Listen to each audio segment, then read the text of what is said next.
This is Marc Mullinax. Welcome back to our podcast class. Today, verse 62, Inner Light. With so many on vacation or traveling at the end of the year, this time I'm the only voice on this episode. When you listen to the ground and you put your roots down, you can hear what she says if you're listening. When you listen to the ground and you put your roots down, you can hear what she says if you're listening. The sweet sound of the river as she moves over the stones. The same song that the blood in your body sings as it weaves around your bones. When you're listening, are you listening? No one is born hating another person because of the color of his skin, or his background, or his religion. People must learn to hate, and if they can learn to hate, they must be taught to love. For love comes more naturally to the human heart than its opposite. Nelson Mandela, Long Walk to Freedom. Thank you for attending our podcast class in which we together explore the 2,500-year-old spiritual text from China called Tao-logic, one verse per episode. Our class is not some academic exercise, though. There is something at stake here. Hardly a week goes by when a friend or listener to this podcast reaches out to me that my or some other translation of Tao-logic or this podcast has been there for them in hard times. Just yesterday, a friend reached out and said that verse 16 was precisely what they needed in a time of confusion and inner struggle. Funny, I'd already included verse 16 in the script for the day, and I shall conclude today's episode with that verse. I do this free podcast and book work because I believe Tao-logic and Taoism are not commodities or products, some ancient, mystic, woo-woo secret. No. No secrets here. Just forgotten truths about connection, harmony, and peace that require little action to realize. Tao teaches that which we would be wise to listen to today, especially in a hot world gone mad with individualism, commercialism, nationalism, and any other ism you might think of. Tao applies everywhere, all the time. So pay attention, because Tao tells us who we are, or were, long before the clutches of culture, society, social media, warring and practice for war behaviors overlaid us with their alternative, but quite false stories that, when internalized, lead to much diminished, cheapened, and, degraded life, to lowered ceilings of awareness and neglect of the roots out of which we still and ever emerge. Something is at stake in the Tao-logic and the Taoist worldview, especially as we begin this new year. I mean, if last year was a disaster and trial for some of us, then this coming year, we may need Tao's reminders all the more. Today's verse speaks about cherishing Tao's treasure, a treasure already within, an inner light, so that life both within and beyond ourselves may arise and then shine and proceed as they are meant to go, fluidly, peacefully, harmoniously. There is something at stake, as their first quote by Nelson Mandela suggests. So here's today's verse, after which I'll be parsing every line in its historical and linguistic dimensions. Verse 62, the Great Receiving. Tao is every created thing's refuge. It is an awake person's pearl and a slumbering person's protection. While beautiful words can peddle any novelty, only honorable actions win people, even those who are unkind, for honorable action awakens everyone. At the inaugurations of the Son of Heaven and his three ministers, even though they received ritual jade tablets and ceremonial horses, these could not compare to humbly receiving Tao's instruction. Why did the ancients hold Tao so dear? Was it not because Tao is available to all who seek it? Does not Tao protect even the guilty? Tao remains the greatest value this side of heaven. Now, there's lots of allusions here that have actual backstories in Chinese history and interesting word histories in the Chinese language. So first, the word refuge, as in Tao is every created thing's refuge. We have some word nerdery here. Ao, A-O, or my word for refuge, relates with an older word that means the open sea or offshore, and originally referred to somewhere far removed, possibly out of sight, but still in the open and thus easily discoverable. But this word ao, A-O, develops in meaning to explain that this refuge quality is also discoverable deep within the person. Ao means a special place deep inside, something precious in our interior dimension, something deep within, really deep, and to stay ignorant of it is to miss what's at stake in the piecing together of one's life. Other translators use these phrases for ao: mysterious sanctuary, hiding place, hidden reservoir, hidden secret, and the most honored place.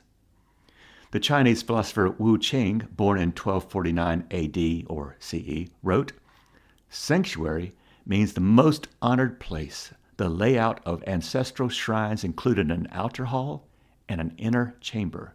The inner chamber is called the sanctuary, and the sanctuary is where the gods dwell." So, there's something inside of us already that corresponds with, speaks with, and is of the same order of magnitude as Tao itself. It is Tao itself. Tao inside. Tao is what we are rooted in, or said better, what we are rooted in is our refuge and sanctuary. It is something out of which we emerge like an apple on a tree, grape on a vine, or flower on the stalk. This refuge word also suggests this refuge or sanctuary is not some static place that a psychotherapist could uncover. No, ao suggests that this refuge or Tao flows in us. The Christians might say this is the divine power inside of who we are. Like Acts chapter 17, verse 28 says, "In God we live and move and have our being." In God we live, move, and are. That at our core is God alive and moving. This is who we are. And from this treasure within is how we know how to live best. Second best is not an option, by the way. No lowered ceilings here, please. The next reference I want to examine is the phrase, beautiful words that can peddle any novelty. Like Paul Simon saying in The Boy in the Bubble, every generation throws a hero up the pop charts. Every generation has these speakers of so-called fine words, words spoken with gravity and a grave demeanor, in ways that tempt one to believe them. And we see and hear these wordmongers on social and other media, from their public offices, persons who convince themselves and then others that they are the sages and saviors of our day. And they sell whatever they think can be commodified. In ancient China, there actually were these itinerant dilettantes and pseudo-sages who went around from city to city selling their shoddy spiritual woo-woo or whatever they thought could be bought by the ruler with the highest compensations. Kind of like some well-known commentators in today's media universe. And you know this. There is no shoddy like spiritual shoddy. But they're really just to flavor the weak ice cream or pop song. Sweet, but not your steady diet, right? Wang Pi said, "Beautiful words can only advertise the products of the marketplace, but noble deeds can elicit a response 1,000 miles away." Let's move on to the next line. Only honorable actions win people, even those who are unkind, for honorable action awakens everyone. And this line we all know. While talk is cheap and too much talk cheapens, honorable actions are not second-rate. Something anyone with common sense knows. For verse 62 is a fine example of a pithy verse of wisdom, a verse reflecting an ancient Chinese sensibility we have seen beginning in verse 1, that the more words you have, the more veiled and disguised they become. Like the simple, direct military phrase, shell shock, has now morphed into camouflaging, homogenized phrasing called post-traumatic stress syndrome. The late comedian George Carlin has a wonderful soliloquy about this, and I urge you to look that up. A performance that concludes that if we had not perfumed our language about the military experience of shell shock, veterans would have gotten more attention and help, and that early. We who can remember that we already have within this treasured wu-wei sensibility to retire from our incessant word spray, we are like a skilled poet who uses words sparingly to suggest. Suggesting truth, not defining it with a huge dissertation. That's the way. That's the way truth gets across. Using words rarely and sparely, only when words improve upon the silence. That's natural. That's wu-wei, because that treasure place within needs no decoration by words. Written Chinese because it has no active or passive voices, no singular or plural cases, no person, tense, or mood like subjunctive or active voice. One may say more with fewer words, suggesting, not defining. Likewise, in English today, the fewer the words in your context or situation, the more open it is. I mean this. Have you ever had a supervisor or a colleague who would word freak the heck out of directions or some assignment when you would have a better sense of your task if the situation were not already clotted with wayward words and word freakery? So far, what this verse is saying is but a pithy summary of all we've learned up till now. It's almost like Lao Tzu is taking a pause in his poem to remind us of Tao's many teachings and truths. Words cannot define. Use words with a wu-wei sensibility of retiring from words.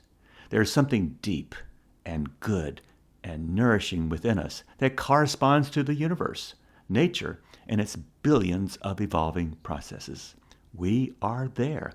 And because we are there, we are home, no matter where or when we find ourselves. Next, let's unpack this verse's line. At the inaugurations of the Son of Heaven and his three ministers, even though they receive ritual jade tablets and ceremonial horses. This is historically accurate. These inaugurations were actual historical events. The so-called Son of Heaven was a title for the Chinese emperor, beginning in the Zhou dynasty when Tao Te Ching appeared. And that denoted, along with his state responsibilities, his charge to maintain harmony between the human and the spiritual spheres. And along with the Son of Heaven, the three ministers that's referred to here included the offices of Grand Tutor, Grand Preceptor, and Grand Protector. As part of the ritual installment of the emperor and his three ministers, they received this precious jade disc, which they wore over their heart. And I've actually seen versions of this in Confucian rituals in Korea. In a large public square surrounded by the palace and its administrative buildings, the ministers hold what look to be like jade knives over their chests. And if you watch the YouTube version of today's episode, you'll see some pictures that I've included. So, with all the pomp and circumstance of an inauguration, including the ritual vestments and ceremonial movements, the most valuable of these artifacts would have been the jade.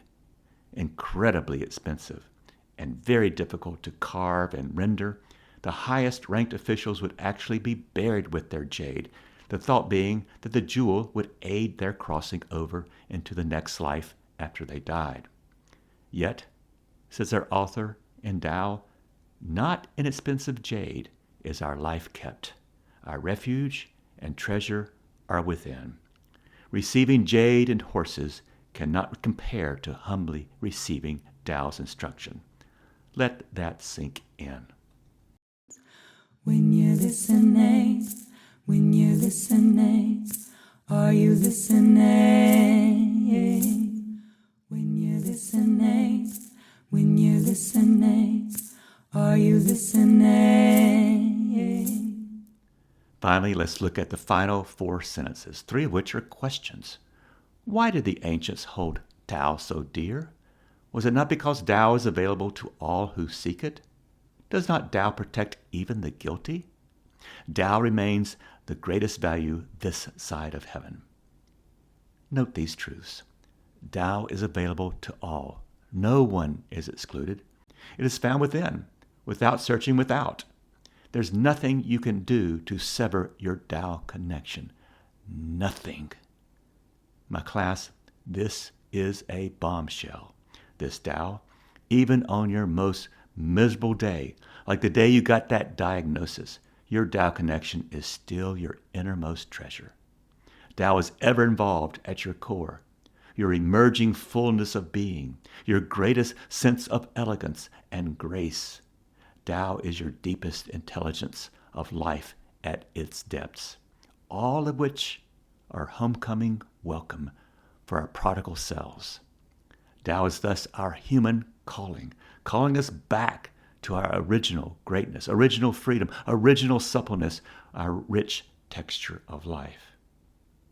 I've always liked the philosopher Blaise Pascal's phrase, in difficult times, carry something beautiful in your heart. That beauty is a presence in which we feel most alive and do feel most alive. That is, in touch with our treasure within. That's our human calling. And I've often learned and relearned, like in really difficult times, if you keep a vision or memory of beauty within you, something that you can glimpse now and again, you can endure great bleakness. Tao then is our lens through which we can see reality, even as we face a new year. And this lens on reality, this Tao, is with every single person or thing, even if there are what we call wicked people, folks so misaligned from Tao that they cause huge and unrepentant misery for others. Tao is with them too, still working. We are to embrace and not reject, to continue to shine beauty and light in gloomy places. And this can be our New Year's resolve. My friend and song guy David Lamotte sings this Taoist idea like this. You can shrug and say love is a powerless tool, that the real world is heartless and that hope is for fools. But I've watched for the sunrise, and the truth is I've found it's not light that is fragile, it's the other way round. And all the darkness in the world can't extinguish the light of just one candle. All the darkness in the world can't extinguish the light of just one candle. So cheer up if you dread or are anxious about this new year for what it could bring. We are inner light bearers, without reservation or afterthought, even for those who have, for now, forgotten who they are. Be their slowly dawning light. Be their reminding memory of who they are. Be their settling into peace until they remember. Tao is our refuge, not mine alone or your alone or certain people's alone. Tao is everyone's treasure, no matter how long it takes to realize it. Tao does not hurry. We are sanctuaries unto ourselves. What happens when we act on this is that we become clear and truthful lighthouses of remembrances for others. Throughout this long poem we know as Tao Te Ching, the Taoist understanding about human nature is that it is originally silent, peaceful, and in complete harmony with itself, others, and the universe. Made from and by Tao, connected with all that is within, with all that is without, in this verse today we see Tao's worldview of original harmony. Because, quote, honorable action awakens everyone, unquote, no one is born outside the realm of Tao, incapable of sensing or responding to Tao's original call and claim. All we're asked to do is to attend to this ancient inner tug of Tao. Of course, Everybody can use a wake-up call from time to time, but note the working assumption of the Taoist that one's Tao virtue nature is baked in, ever present, never twice the same. This has profound implications for governing, education, parenting, and even criminal justice and the purpose of prisons. Many popular worldviews today understand human nature as somehow flawed, as once flawed, always flawed, goes the crazy logic, absent some capital I intervention from above or beyond the human, that we are somehow incapable of completeness on our own. So class, it is critical thinking time. I, and maybe you, could never parent or assume in my classroom that my charges were incapable of anything. In other words, I cannot teach or parent assuming that my community of individuals are basically who they were on their worst day of their life. And no effort of goodness can alter that orbit of badness. No, and I mean really, do we really consider and treat every human being born as an already bad apple, rotten to the core? Do our hospitals and birthing centers caution new parents that their new baby has got only contaminating and contagious darkness for their future? How does anyone in their right heart or mind declare that someone is born toxic? But it happens. Just tell a person enough times that they are toxic or useless and always will be. And who is surprised at their bad ending? There is something at stake. On the altar of our inner sanctuary and refuge, Tao is a bomb to explode and then expose and unmask these negative and toxic paths that we get on. The Taoist philosopher Su Che wrote, "All we see of things is their outside, their entrance hall. The Tao is their sanctuary. We all have one, but we don't see it. The wise alone are able to find it. Hence Lao Tzu says that the good treasure it. The foolish don't find it. But then who doesn't the Tao protect? He even says Tao protects the bad. The Tao doesn't leave people. People leave the Tao." Or consider this quote from Ching. "The Tao is in us all. Though good and bad might differ, our natures are the same. How then can we abandon anyone?" So class, consider how a simple but pervasive shift in the view of human nature might affect the ways we organize society and culture. Even a person who is understood as bad, we're not to get rid of that person, but rather their evilness. An unkind person, likewise. Just make conditions, my fellow Taoists, where that unkind person finds respect and kindness, and it will rub off on them. For that's who they already are. It's also who you already are. We can certainly forget our original nature and become to all appearances bad, evil, self-centered. But does such bad behavior cancel out our original Tao nature, our original instructions? No. 1,000 times no. Goodness, completeness, and wholeness are too deeply rooted in us, however dormant or unconscious or inaccessible at any given time. We may become sickened, but healing is not impossible. So, here are 3 quotes to bear in mind as we begin to conclude this episode on our inner light. 1. If Tao could be left, it would not be the Tao or the path. That's spoken by Kong Ji in his Doctrine of the Mean. 2. The Tao is in us all. Though good and bad might differ, our nature is the same. How then can we abandon anyone? That's from Ching. Then from the Christian mystic Hildegard of Bingen, the Word is living, being, spirit, all verdant greening, all creativity. This Word manifests itself in every creature. And now let us remind ourselves of verse 27 that speaks of this treasure for all. And I quote, "Sages excel in saving others. They abandon no one. Skilled in goodness, they care for all things by just following their inner light. Therefore, the skillful search out the unskilled anywhere, and the unskilled find the skillful everywhere. Why and how does respect go both ways, so the unskilled and the skillful not together? This is the riddle at the core. When you're listening, are you listening? When you're listening, are you listening? A perfect ending or conclusion to this episode is verse 16, the end of fear. I mentioned this at the top of the show as a verse that reminded a friend of who they really are on a bad day. For me, the third section rocks. I've put it on my mirror. It's so important. First, pledge allegiance to unlimited emptiness. Dedicate yourself to uncompromised silence. Second, notice how the 10,000 things arise, but also how each returns to its root. This return to root is start, finish, and fruit of tranquility. It's the why of Tao, the purpose of eternity. Have this permeate your mind and become enlightened, but stay ignorant, and one's future is chaos and disaster.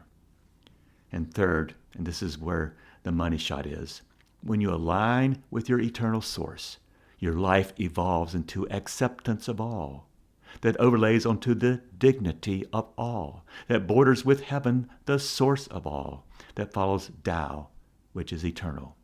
When you are aligned thus, fear never comes near.